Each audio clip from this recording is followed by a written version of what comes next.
Hello, welcome back to my channel. This is Biblical Validity. This is where I intend to use science and historical scholarship and a little bit of logic to make the case that the Bible is what it is, what it says it is. It is valid and good information. So today's today I'm tackling, I think, a very interesting subject. Did humans exist hundreds of thousands of years ago? Is that even possible? Why would you question this? Because this is what mainstream science tells us, right? All right, so let's get into this. Mainstream science estimates that Homo sapiens, which is our human species, evolved into existence between 160,000 and 400,000 years ago, or something in that range. All right, so I just did a quick search this morning. I think 160 is the lowest number. Um, Maybe 300,000 is the most accepted number these days. I've seen higher. It won't matter for this video, what's actually true. And I'm not being critical because of science because I can't pin that down very well. It's an inexact science what they're attempting to do, which is to date our species, and many other things. So, but anyway, I'll go with a low number, just 160,000 years ago. Okay. So, let's see. Now what? Although these ancient humans, the Homo sapiens, were always the most intelligent primate species, we are classified by the biologists as primates.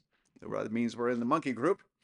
The mainstream media, and perhaps some of the education mainstream, generally depicts them as primitive, slobbering brutes who often just huddle in caves. And so we don't we don't show up too intelligent here for the most part for most of our existence on Earth as Homo sapiens. Um, these people were originally hunter-gatherers, that is believed, and they fashioned spears and knives, and so you can find tools out there, fashioned spears and knives to kill their prey, and did not figure out agriculture until around 12,000 years ago. All right, something like that. All right, um, so these humans were believed to evolved in Africa and slowly spread throughout the world with the help of Ice Age land bridges. I remember as a kid, I think it was the early 1960s, National Geographic had this article which was about the Leakeys, Richard Leakey and Mary Leakey. They were, I guess you call them paleontologists, working in Africa, and they discovered a fossil named Lucy. And I don't remember if Lucy was very complete or not. Sometimes they just take a jawbone and see what they can figure out from that. So anyway, so that was going around in the early 60s that, oh yeah, we're making progress and figure out where humans came from. Must have been from Africa. All right. And really, based on their techniques and methods, that is their best answer. Okay. Now, there are other, presumably older precursors to modern man. There's Homo habilis, uh, Neanderthals. I'm not sure if they go before Homo sapiens. I can't remember the names. Some of them don't have the Latin human term homo in it. And but there are older ones, presumably, according to our modern mainstream science. And okay, so some of these resemble humans, and some of them may just be extinct varieties of chimpanzees. And so I think the mainstream science on this issue is coming at it with a fixed presumption that Earth is ancient. We evolved as a species, and we gradually went from less complicated to more complicated, eventually to humans. And that is their belief, part of their belief, their worldview, their belief system. Okay, biblical creationists, we have a far different belief. It all started 6,000 years ago, and that's apparently a very tough concept to accept because the mainstream science has been pushing the ancient universe idea, ancient Earth idea for many years, and they've succeeded very well in educating people into that, including me in my earlier life. Okay, so um, Just a side note, Neanderthals, I think it came from a valley in Germany, and in German, I believe it would be pronounced Neanderthal. Uh, I'm a little rusty in my German. They looked a bit different from us, but are believed to have died out during the existence of Homo sapiens. I think this is the way it goes. And actually, there are people in the world who apparently have some Neanderthal DNA in them. So, it's thought that, yeah, well, humans and Neanderthals did reproduce together, but somehow the Neanderthals died out.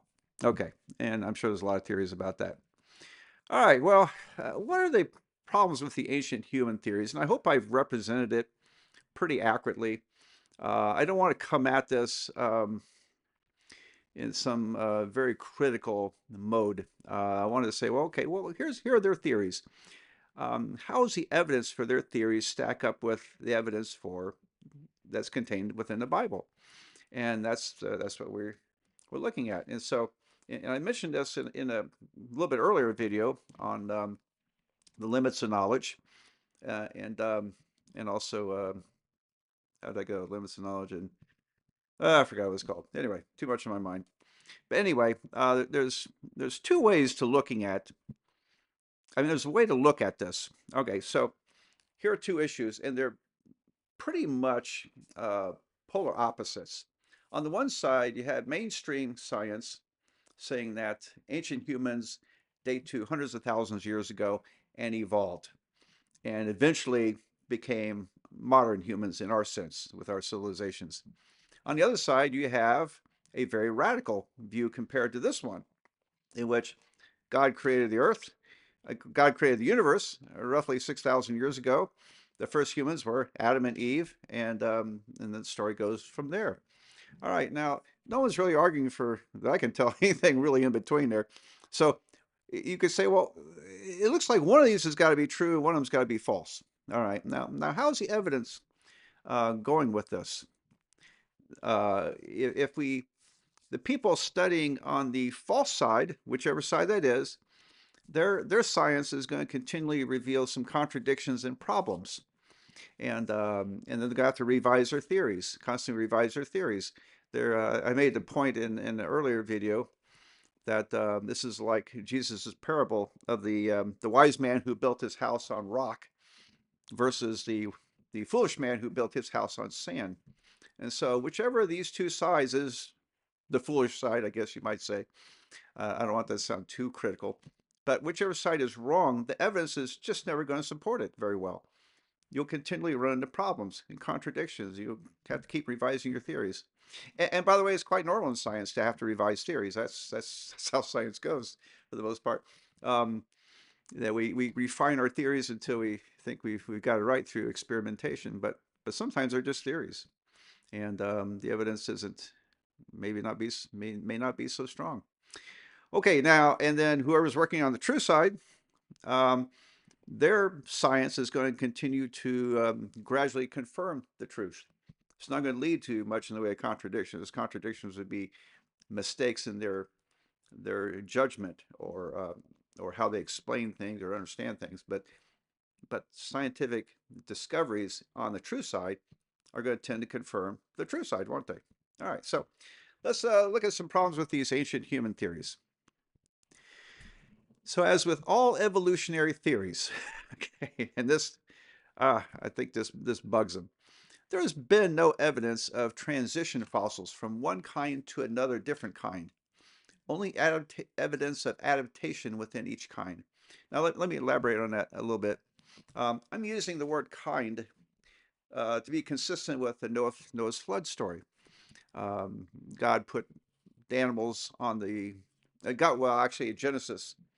In the book of Genesis, God created the plants and animals according to their kinds, and also on Noah's Ark, he had the animals come on, mostly in pairs of two. Some of them were sevens, mostly in pairs of two, according to their kinds. So, in this context, animals and plants can only reproduce within their own kind. So there you go, only within their own kind. So, for example, coyotes are of the dog kind. Two coyotes on Noah's Ark could, in time, interbreed to the extent that we eventually get modern dog breeds. So we get dachshunds and basset hounds and Great Danes and so forth. Um, and so, but yeah. So that's part of why it's credible to think that you could have built a ship in Noah's time, in which you could house two of every kind of animal, that lived on land. Um, you didn't have to worry about fish; they were already in the ocean. Okay, so um, now here's a problem. How it's just a side issue. How could I've always wondered about this? How can a male and female Homo sapiens, very close in terms of their genetics, in terms of their species, to be um, really Homo sapiens, how could they evolve at the same time? It'd have to be a male and a female at the same time. And this question comes up with the evolution of all different animal kinds. I don't get it. I don't know how they explain this. And maybe they got a theory. I don't know. I don't know. But if you jump from, there's some species out there where they're so different from anything else, like giraffes. No one else has necks that tall and can handle all the problems that an animal with that tall a neck would have. How do you go from something else up to giraffes? Where's everything in between? And it would take a male and female each time to have those qualities in order to eventually get to giraffes. Anyway, just a side question wanted to bring up. Okay, now humans are definitely at the top of the animal kingdom. Yeah, we do rule the earth. I don't know how anybody can really dispute that. We do rule the earth. Yeah, there are animals out there that could eat us if we face them one on one without weapons. But generally, we're smarter than everything else, and we can rule the earth. And according to the Bible, God gave us dominion over the earth. Okay. Anyway, we're also smart. Okay, we're also smart species. Now, why would it take over 100,000 years for someone to notice that seeds can grow out of the ground into edible plants? Hmm. According to the mainstream science, agriculture was discovered around 12,000 years ago. Yeah, people were eating plants, but apparently 12,000 years ago is when they figured out they could plant seeds. Why would it take over 100,000 years for someone to notice that wait a minute, these things I've been eating, they just grow out of the ground. How's that happening? And then they start seeds on the ground, they sprout. Somebody would have noticed this a long time before. We're a smart species. Okay, we're not um, a bunch of slobbering brutes who didn't notice things. Okay, um, why would it take over 100,000 years for mankind to figure out how to make houses and to quit living in caves? Okay, well, we could have figured that out. And how long would it take mankind to figure out how to cut lumber and construct ships? So, some questions here, which makes me really um, think that theory of hundreds of thousands of years is not holding water very well. Okay. All right. So let's see what else we got here. And just a cursory look at the math reveals that Earth should have been overrun with humans long before modern civilization. All right. So if you've watched it in my other videos, you know that my background is I'm a mathematician, and I won't slap that in front of you here. Okay. So I'll go gentle on the math. Um, So what am I talking about? Well, in the absence of predators and with an abundance of food, all animal species tend to have their own population explosions. Oh yeah, absolutely. People have brought all kinds of bad insects and animals over to, we'll say, the United States from other continents, and these things come over there, and where they're put, they really have no predators. Like you have all those, I think they're anacondas down in the Everglades. Yeah, these Chinese stink bugs, they're brown. They've only showed up the past couple of years. Boy, they're everywhere, and I'm not sure what anything eats them. So I find in the wintertime we're always killing those things in the house like that sneak into the house somehow. Anyway, so unless there's some kind of balancing pressure due to predator prey and food abundance and all that stuff, animals just tend to grow exponentially. They multiply exponentially. Humans tend to multiply exponentially too. You can just look at the census of the United States and you see a curve going up. Um, okay, so um, that's what happens. So here's what I try to do. Um, let's do a conservative estimate. What if each woman produced an average of 2.5 children? All right, now it's pretty easy to see that in order for the human race to grow, women have to, on average, produce two children. Those two kids have to replace us. Actually, they need to produce a little more than two children, okay, on average. And 2.5 is, I think, a low number. So this is a conservative estimate. Let's go with a low number, 2.5 children, and see what happens. Now, this average must be above 2 in order for the population to grow. I forgot about that. I already had that in there.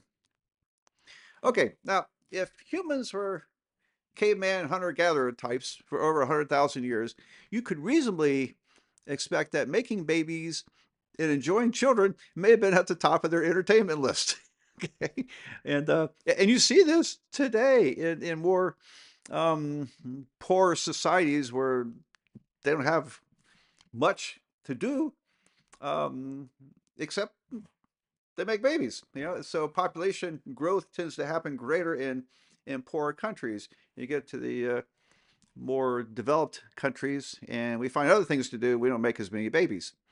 All right, so but you would think that'd be at the top of their entertainment list. Okay, so um, so I think it's going to be more than 2.5 children on average per human for per mother. I think it could be, I don't know. My wife comes from 13 kids, a family of 13 kids, and I know some people that's had a lot of kids, and you go back, 100 years ago, it was not uncommon for even families 100 years ago to have a lot of kids. And so I think 2.5 is a really small number.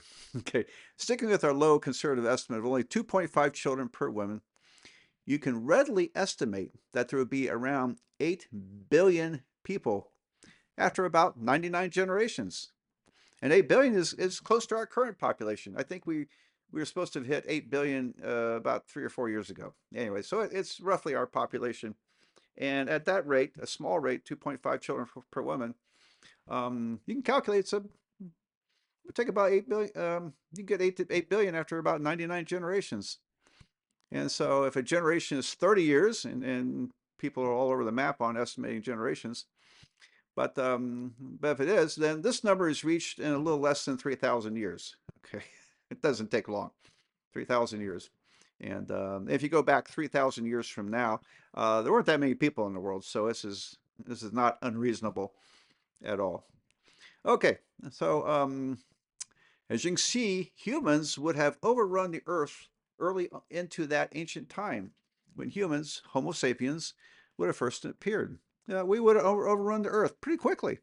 We didn't need technology. We were just good at hunting and killing, and and so in order to argue against this, you have to make a claim that for over 100,000 years humans killed each other all the time, and they also died from diseases all the time. Um, so it's I don't know. It might be an okay argument, but you have to sustain that argument for over hundreds of thousands of years.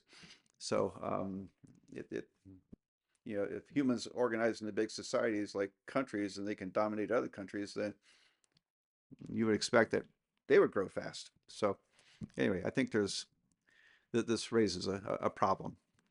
All right, what else? Uh, Yet, where is the evidence? Where are the ruins of ancient cities and skeletons of humans from 100,000 or more years ago? Where's all this stuff? We don't find ancient cities and houses and skeletons from that far back, according to their dating methods. We don't have any evidence, and so you would expect humans to overrun the Earth rather quickly, a couple thousand years. Who knows how many we'd have in 10 or 20,000 years. And and where's the evidence of them? It's not there. Okay. Now, just a side comment here. If you'd like to see the math on this, leave me a comment. If there's enough interest, I'll do a separate video for those who are interested. And this math is at the college algebra level. And here's a little bonus fun fact. It uses a special number in mathematics called E, and E is hidden in the first line of the book of John in the New Testament. Okay. And no one knew about this number E until about 300 years ago. Very, very amazing. All right, so got a little sidetracked, but I like to mention that. Okay, now genetics. Let's get in with genetics. Now, genetics is a modern scientific field building on the discovery of DNA in 1953. I am aware of, I am aware of two results published by mainstream geneticists that are, I think, startling. Apparently, this is not widely known. Okay. I'll tell you my source, Dr. Nathaniel Jensen. He might be with Answers in Genesis. I'm not quite sure. I think you can look him up and find out who he's affiliated with. And he's got a PhD. He's a scientist. He researches, and he's been the source of this information that I'm about to tell you. So anyway, I'd like to tell you that. But there are other creation scientists you can find who have expertise in the field. I just haven't sought them out yet, but I found a list of them. Okay. Um, so first of all, some real basics, and I'm not terribly expert at DNA stuff, I gotta tell you, or genetics, but hopefully I've come up to enough speed here that I can explain the real basics. All living cells have a DNA strand comprised of combinations of four acids and often represented by letters. So the strand is called the double helix. You've probably seen a spiral looking thing. In humans, this strand is around 3.5 billion, we'll say, letters long. In math, we call a word in math is defined to be just a collection of letters in a specific order. All right, so it's a word, 3.5 billion letters long with only four letters.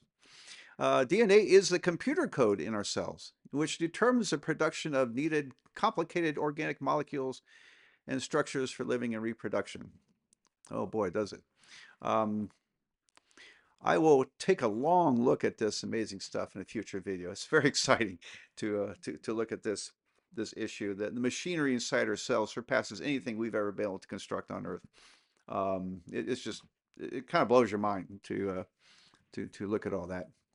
Okay, so um, here's a fact: every generation produces several mistakes called mutations in the DNA code, and these invariably degrade us, usually in small ways. Now, the evolutionists believe that mutation drives um, the advancement of species from into more complex, better forms. Um, it's becomes kind of a silly argument because um, I years ago I used to do some computer coding, wrote programs, things like that. You know, if you screw up a letter, it either won't run or won't run well. If you take a strand 3.5 billion letters long and you change something arbitrarily, what effect is it going to have on the organism? It may be very slight, may not be noticeable, could be deadly. Who knows? Who knows? But some mathematicians, I don't know, not too long ago, or a mathematician published a paper where the calculated the odds, and I don't know how he did this. Calculated the odds of a mutation in the DNA code being beneficial. Being beneficial was like one chance out of one followed by 77 zeros. I mean, it's a needle. Talk about a needle in a haystack. That one followed by 77 zeros is longer than the is larger than the number of atomic particles in the Milky Way. Yeah. So it's really a misnomer to think that mutations can help us. It just really doesn't happen. All right. So every generation produces several mistakes, these mutations in DNA code. And well, what's that tell us? Okay. Well, that's why is a very for example, that's why it's a very bad idea to marry a close relative. These mutations can be shared and reinforced under these circumstances, leading to unfortunate consequences in their offspring. So suppose that Harry has a bad mutation in his genes, and he marries some lady outside of his, well outside his family. All right, well, she doesn't have that mutation. And so her mutation, her code probably is going to overrule Harry's mutation. But if Harry marries his sister, bad idea, because she's got the same mistake in her DNA code, and now that gets reinforced, and you have a problem. And people have noticed that, years ago, that don't marry your sister, don't marry really close to your family. It's a mistake. Okay, so let's see. Now, the male Y chromosome. All right, we have women have XX chromosomes, males have XY chromosomes. I have a grandson who has an XXY chromosome that makes him Down syndrome. It's kind of unusual, unfortunate, kind of unfortunate thing, but we love the kid. He's delightful. Um, anyway, so back to the main point. The male Y chromosome is only passed down through males, and there's an average of 3 mutations each generation. This can be verified, through experimentation. You can look at this stuff, and on average, there are about three mutations each generation.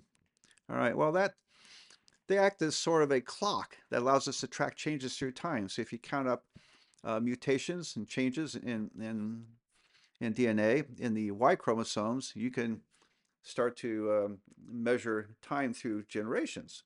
Okay, so it's good math.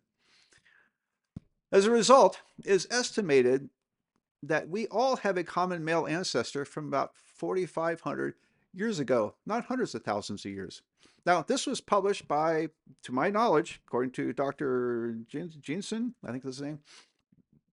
This was published by a mainstream secular scientist, not thinking about Noah's flood, okay, or anything like that. They just said, look what I'm finding. We all have a male ancestor from about 4,500 years ago, not hundreds of thousands of years. So this date coincides with the general estimate for Noah's flood. How about that? Isn't that interesting? Only Noah and his 3 sons and each of their wives were on board. So there were 8 people on board. Noah's wife and his sons' wives were on board. 8 people. And so it's pretty close knit genetically.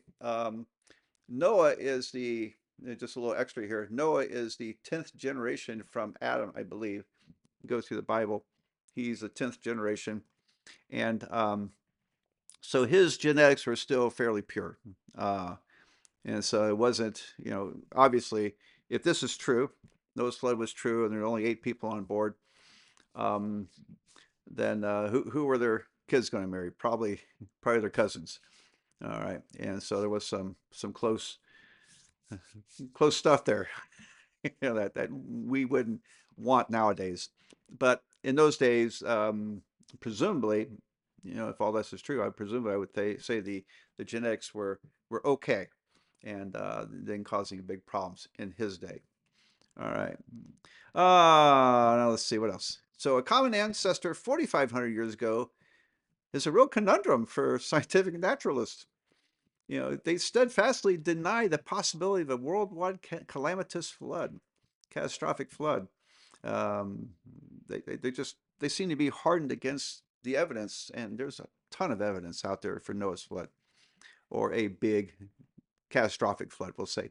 In time, I'll do some videos on this very strong evidence for the flood, but you can find really excellent videos on this if you look.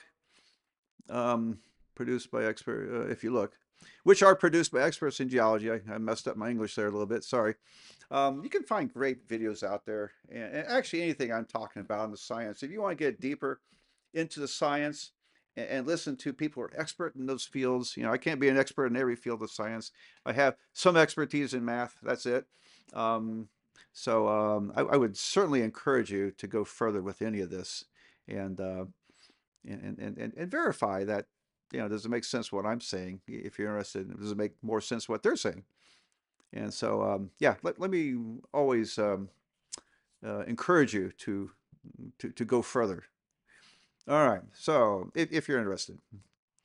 Now, furthermore, mitochondria is DNA material and is passed to us through our mothers. A similar study reveals that we all have a common ancestor through females from about 6,000 years ago. Wow. What's so special about 6,000 years? Perhaps that was Eve. Okay, so Bible, if you go through the Bible, the estimate based on the all the chronologies, the bloodlines and everything, all the ancestors in the Bible estimates that God created the heaven and the earth in the beginning, approximately 6,000 years ago, give or take a little bit. And so there's quite a conundrum there. We have a common ancestor from 6,000 years ago, which is when Eve was supposed to appear. Now, we can't prove to you if there were two first humans, we can't prove that one was Adam and one was Eve, but I would say probably so. If God created them, it probably came down to us accurately. Adam actually, that word means first man, and Eve, I think, is supposed to represent the mother of humankind or something like that. Anyway, um, finally, the rate of mutations in humans is gradually degrading the health of the human race. Now, this is not a surprising consequence. It's an unsurprising consequence of the second law of thermodynamics.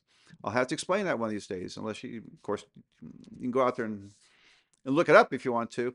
Um, the second law of thermodynamics basically says that in time, things just wear out. All right, there's a term in there called entropy. Entropy is the tendency of organized matter to gradually um, degrade down to sort of an unorganized mess where it's no longer possible to do anything. Things just wear out. And so, anyway, I say this leads to the following theories to consider. All right, so here we go.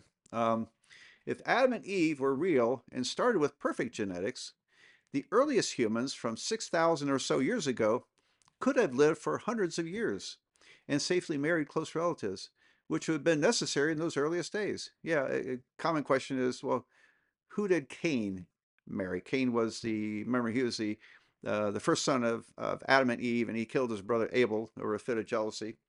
And so there was Cain, and who did he end up marrying and having kids with? Because the Bible mentions he had kids. And well, I would say it had to be one of his sisters. Okay, no other choice. But we tend to recoil at that idea because in modern times we don't do that. Okay, it's a bad idea to marry your sister. You're going to have problems. But when the genetics were perfect or very close to perfect, it would have been okay. So it's like God thought of all this. Okay, how can you do that? Well, that's why we call him God, isn't it? All right. So what else do I got to say here? So unless there is extraordinary genetic therapy technology tens or hundreds of thousands of years ago, the rate of mutations we find today may have caused us to go extinct long ago. You know, our DNA is degrading, and that's not slow enough for us to really see changes in real time. But eventually all those mutations are going to just add up. If we are able somehow to live for another 100,000 years, are we going to be here?